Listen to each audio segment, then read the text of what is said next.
Hello everyone, back tuning in to today's second video. We've already done JMA Friday and it's on the home page. You can just scroll down the page a little bit and it's underneath the link ads.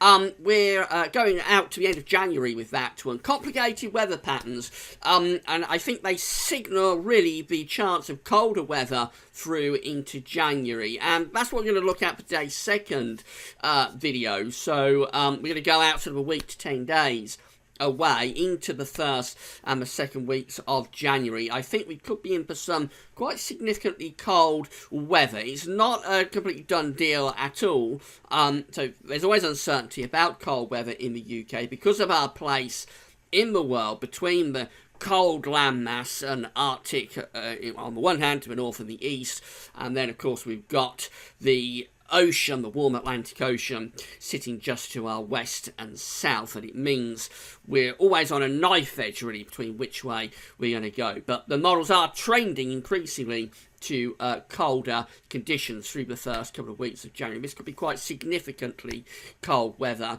as well. I'd be loath to talk about a Siberian freeze-up at this stage, but it does look significantly colder as we go through into the first couple of weeks of January. I'll talk you through everything in a second. Before I get on with that, just say about the ads. There's links to articles on the pages. Have a browse through widgets and click through links. If there's any articles that you're interested in, you're helping us to pay for our website. Thanks very much for doing that. So let's just very quickly start off with Central England temperature. From Hadley, provisional up to yesterday, we stand at 6.5 degrees.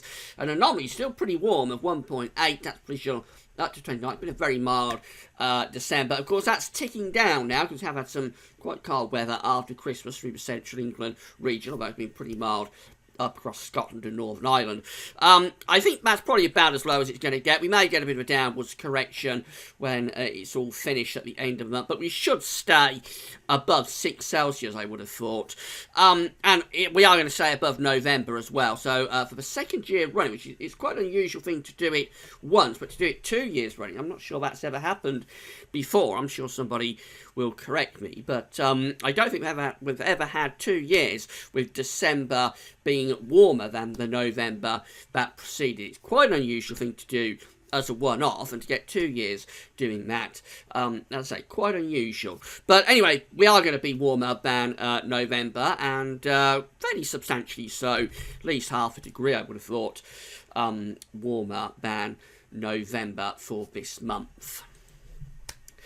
So things looking rather different though as we look ahead into January, to say the least. So these are the 500 millibar height anomaly flow charts for the next week to 10 days. This is going to be taking us up to around the 9th or the 10th of January. We've got the ECMWF here on the top, and the GFS, have a look at it in a moment, is on the bottom. 500 millibars, 80,000 feet is an area in the atmosphere where high pressure and low pressure are being moved around by the jet stream running above. Red extrapolates to high pressure and blue extrapolates to low pressure. Now, the interesting thing here is this very deep trough that's in across Scandinavia and northeastern parts of Europe, and increasingly, excuse me, extending into central parts of Europe. That's got a lot of cold air entrenched within it. It's proper Arctic origin air mass within that trough. It's extending down there through northern and central parts of Europe. We've got this ridge in the Atlantic that's pushing up towards Greenland. This isn't quite right to deliver a sustained, locked-in cold pattern. What we will want to happen for that is for this ridge that's over here on the Pacific side of the Arctic, for that to move that way, and this high pressure that's over the Greenland side of the Arctic to move that way and form a huge blocking feature somewhere around there. That would be truly a locked-in, blocked and cold pattern. However, this is a very cold air mass that's coming down with this trough of low pressure just here through many parts of Europe, and it is increasingly being moved and backed into the west of Europe as well. So that does look cold for the UK, to say the least. Now, there's one thing that I think could scupper this, and it's this deep trough that's setting up over many parts of America. That also contains a lot of cold air, and it's not totally impossible that that deep trough and the cold air could spill out into the Atlantic on the eastern seaboard of the States blow up the jet stream somewhere around here, and very quickly sort of collapse this ridge and push it southwards in towards the Azores, and just bring me a jet stream blasting through the Atlantic. That's the kind of thing that's been happening over the last 2 or 3 winters. There's not a huge amount of evidence that we get that happening during the first half of January, but it is something to be aware of, that could send things a bit wrong. The GFS is very similar. Again, this is for a week to 10 days time. There's that cold trough again. If anything, it's closer to us than it is on the ECMWF. Almost centred underneath it, actually. So that's got cold air within it. Once again, proper Arctic origin air coming in with that one. And then in the Atlantic, we've got this ridge here. Again, it's not quite pushing up towards Greenland and the North Pole. So it does need to go a little bit further northwards and centre somewhere around there. And if we did get the high pressure centering around there, then we would turn the winds into the east and we'd bring a proper push of Siberian cold in across the country. We're still just on the periphery of the true cold conditions. It will be cold, don't get me wrong, it will be cold enough for snow. But if you want to freeze up, I'm not sure many people really do want to freeze, but if you want to freeze up, you probably want the winds to go into the east, and that will drag in the genuine Siberian sort of air that's going to be sitting across northeastern Europe and western Russia next week. These are the GFS temperature and precipitation ensembles for the next 2 weeks. The upper air temperatures, of course. So red line here is 30-year temperature average for the upper air temperatures. We're milder than average at the moment, but having an inversion, so it's still quite cold, especially for southern and central parts of England and Wales with frost and fog. Now we get our first northerly plunge over the new year, so that's going on just there. And by the way, there could be a little bit of wintry weather in with that. Potentially, might be a little bit of snow on New Year's Day if the cold front has an undercut and we get a little bit of snow back edge. It won't amount to too much. There will be snow showers, though, following that cold front into the north. Then for a few days through the middle part of next week, it actually turns a little bit milder, a little bit less cold. But after that, that's when we get our next northerly plunge. And increasingly then, the GFS ensembles are keeping things cold really through into the second week of January. So that's this period just here. It's a little way off. There is quite a bit of scatter still with some members looking mild. But I think the overall trend really is to produce quite an extended cold spell within the GFS ensembles at the moment. And there are some very cold options in there as well. You notice these coloured lines going down below -10 and 850 HPA. Those are genuinely cold runs. We're not sort of marginal cold with those. Those are real cold. And we would, at the very least, be talking about snow. We'd certainly be cold enough for snow if there's any precipitation. You'd probably be talking about temperatures approaching minus double digits by night. And by day, you'd probably be struggling to get above freezing with those ensemble members there, but are between -10 and -15 at 850 HPA. Precipitation is also there as well. That's the cold front that's coming down on New Year's Eve and New Year's Day. This is our next cold front that's introducing the real Arctic plunge at the end of next week. And then after that, we have got precipitation spikes. Presumably a lot of those would be snow with that cold air getting entrenched from the north. Temperature anomalies for the coming week. This goes from the 30th of December through the 7th of January. Not looking all that cold, really. A little bit colder than average. Notice Scandinavia, where it's been very warm recently, also starting to cool on these charts. So a little bit colder than average. Nothing to get too excited about for the coming week. That's going to get this milder interlude around Tuesday and Wednesday before it starts to get colder again at the end of next week. Expect these to trend increasingly cold over the coming days. The precipitation anomaly for the coming week looks drier than average for the UK and most western parts of Europe as well. This is the midnight run of GFS. I'm going to show you both of the GFS runs that we've had so far. Actually, the midday run will be starting to come out in about 2 minutes. But we've got already the midnight and the 6 o'clock run, so I'll take you through the midnight run first of all. That's how we look on Tuesday. We've still got cold air coming in around the edge of this high pressure that's in the Atlantic. Increasingly, that's moderated. Wednesday looks a bit milder. We know we get a slightly milder period over the middle part of next week. So a bit milder on Wednesday. Still a lot of dry weather, some wintry showers perhaps across northern Scotland.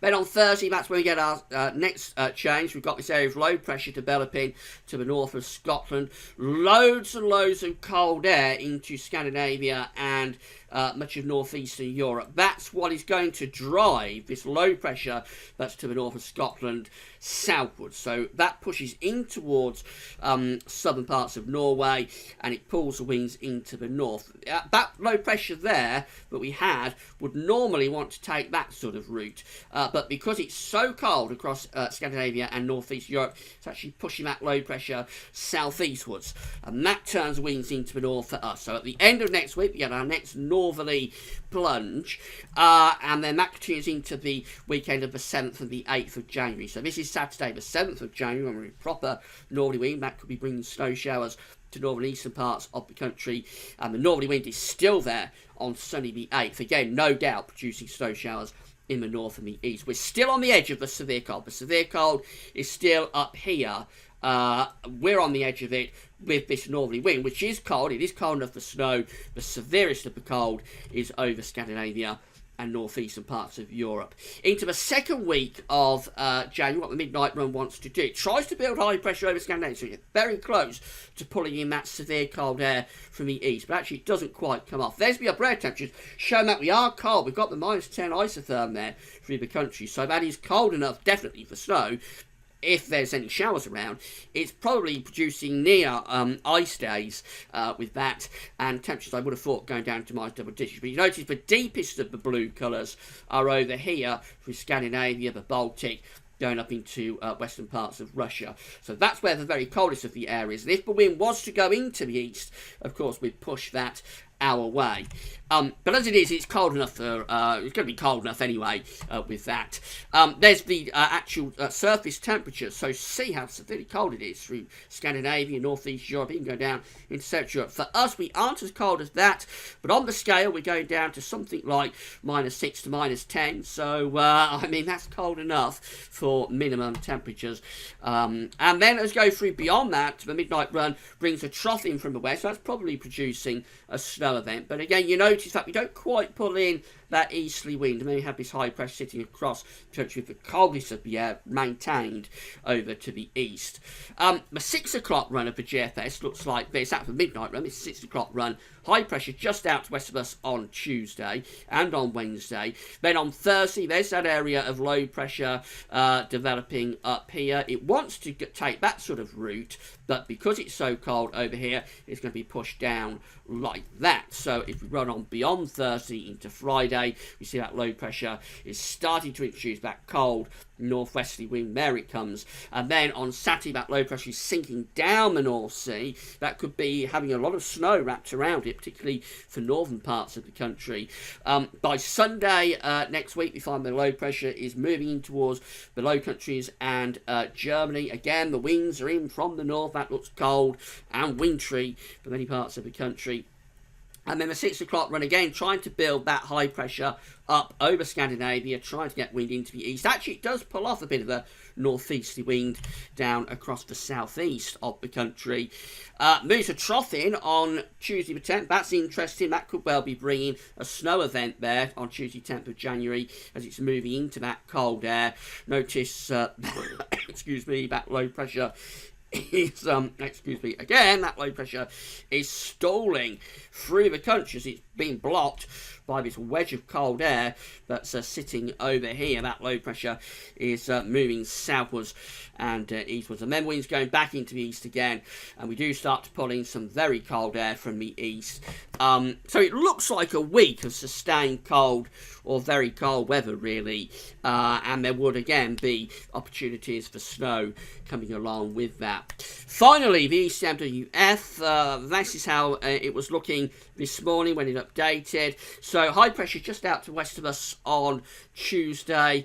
Still there on Wednesday. It's a little bit milder as well, the flow coming in off the Atlantic. And then into Thursday and Friday, we get this northerly push coming along. I don't think the northerly is quite as severe, actually, with the ECMWF this morning. We are in a cold air mass, and it's cold enough to be bringing snow showers down the east coast. That high pressure just that little bit closer to us, just there, as opposed to being somewhere up here, and it means the coldest of the air is going through there. So not quite as cold with the northerly at the end of next week and next weekend, but we are still in a northerly, and that's probably bringing some sort of snow down across the country there on Sunday the 8th. That's a trough moving southwards.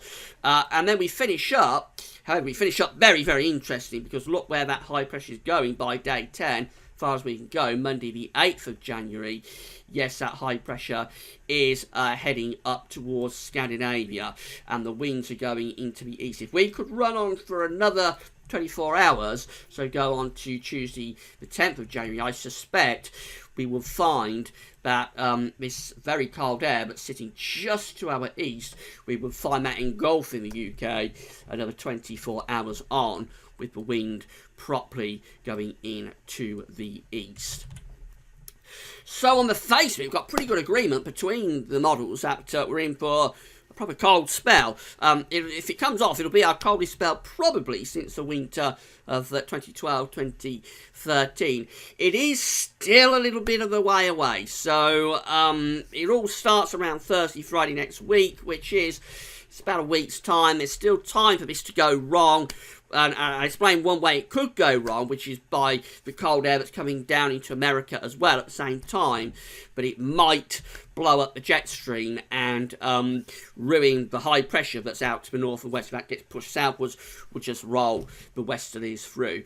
But as it stands right now, it looks like we're in for quite a cold spell for the early part of January. Whether we ever get into this Siberian cold, that is uncertain. We might not get the wind into the east enough to get that Siberian cold, but it certainly looks cold, like a week of cold weather, and that would be enough to be producing some snow. Doesn't look like there's a huge amount of snow with these charts at the moment, but of course as you get closer to the time frame, little things pop up. You get little features, little troughs and convergence areas that crop up unexpectedly, really, and there's always more snow. If cold is sustained over a week or so, there'll usually be more snow than it looks like there will be when you're about a week away, if you see what I mean. So it's all on course at the moment. Have some significantly colder weather through January. It probably won't go severe, but so far so good. If you want cold weather into January, I'll update tomorrow. I've got weekend forecast, of course, tomorrow, the last one of the year, because it's Saturday, New Year's Eve, of course, as well. So weekend forecast tomorrow. There will also be another video, again, just examining all of the cold potential. So come back for that tomorrow for our next instalment. But that's all for now.